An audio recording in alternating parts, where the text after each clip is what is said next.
আসসালামু আলাইকুম রহমতুল্লাহি ওয়া বারাকাতু। আজকে কথা বলবো আল্লামা দেলার হোসেন সাইদি হুজুরকে নিয়ে। যে আল্লামা দেলার হোসেন সাইদি সারা পৃথিবীর একজন 3 নাম্বার হিসাবে ঘোষণা করেছিলেন। ওয়াজের জগতের বক্তা আল্লামা দেলার হোসেন সাইদি একজন এরকম একজন লোক আছিলেন, সে একজন অন্যতম আলেম আছিলেন।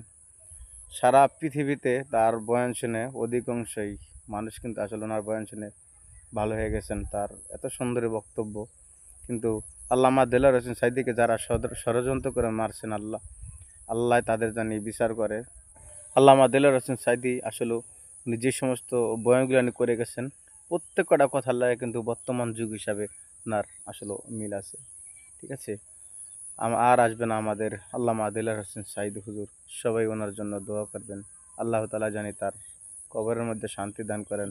কারণ আসলে আমরা দেখছি যে উনি যখন ইন্তেকাল করেন, তার কিছু মানে আমরা ভিডিও দেখছি, তার চেহারার মধ্যে এত সুন্দর নূর, ঠিক আছে, জেগে হচ্ছে ভাই।